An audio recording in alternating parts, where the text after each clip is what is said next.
My name is Philip Christopher Baldwin, and I'm an HIV positive LGBT rights and HIV awareness activist. I want to speak about global LGBT rights with a particular focus on how LGBT rights actually impact HIV transmission rates. Anti-gay legislation is leading to higher rates of HIV transmission. Many LGBT people living with HIV face a dual stigma, that of being LGBT and also that of being HIV positive. There's a clear link between criminalisation, stigma, and HIV transmission rates. LGBT people living in the United Kingdom are fortunate to be in a country which is increasingly tolerant. We're at the forefront of LGBT rights. Whilst LGBT people do still face prejudice in the UK, we've made big steps towards legislative equality. The Conservatives in government have made significant achievements, such as equal marriage and allocation of funds to prevent homophobic bullying.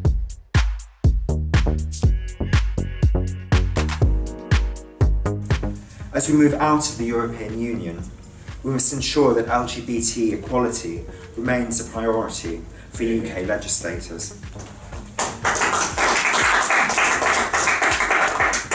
It's a time of great change for our country, but in doing so, we recognise the obligation to help the rights of LGBT people globally. In Africa, being gay remains illegal in 36 out of 54 countries. Africa has the highest prevalence of HIV in the world. Gay men in Africa are actually twice as likely to be HIV positive as their straight counterparts. Most African countries have European-era colonial anti-LGBT legislation. Criminalisation really entrenches homophobia. The African LGBT community is largely underground. Underground communities are harder to reach and are less informed about HIV or safe sex. They are less likely to use HIV testing services and are prohibited from accessing antiviral medication.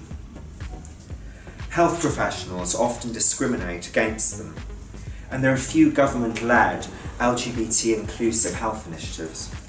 In Caribbean countries, where same-sex relationships are criminalised, the rate of incidence of HIV is 1 in 4. Now, in Caribbean countries where there's no anti-gay legislation, it's 1 in 15. So that's really a huge difference. Approximately 30% of Jamaican men who have sex with men is HIV positive, and that compares to a rate of incidence for HIV in the general population of only 1.6%. In Jamaica, homophobia is rife. Anti-LGBT legislation creates the perception that violence against LGBT people will be tolerated. This creates a situation where it becomes really hard for LGBT people to talk openly about their sexual identities or to discuss their HIV status at all. And it's here that we can see the dual stigma that I mentioned earlier becoming most apparent.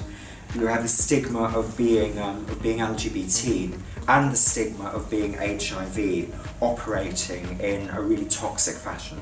The LGBT community have been at the forefront of the fight against HIV in the UK. And over the last 30 years, we've really pulled together at a time of crisis to save our neighbours, our friends, and our lovers. We ensured that our community knew about the HIV virus. We cared for those living with HIV. We confronted the stigma of HIV. It was the LGBT rights movement in the UK and in the USA which first responded in an empathetic and effective way to the HIV epidemic. Anti-LGBT legislation prevents people coming together to confront HIV.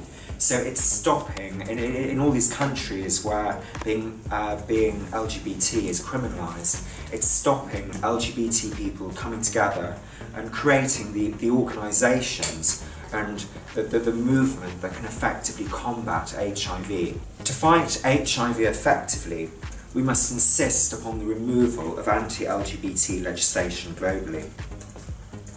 Where criminalisation exists, and thereby homophobia has been institutionalised, access to HIV services is difficult, and violence against LGBT people is rife.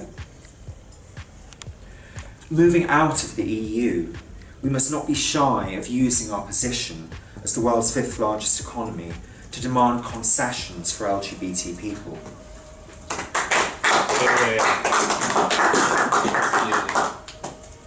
The UK can pride itself on being one of the world's most tolerant countries, and we should not be afraid of advancing the rights of LGBT people globally. We should not allow our work to promote LGBT rights globally to be diminished by leaving the EU, but instead embrace our freedom to do this more assiduously. Let's take this opportunity to increase our global influence on LGBT rights. In the UK, and abroad, we are a core part of the global LGBT rights movement. Thank you very much.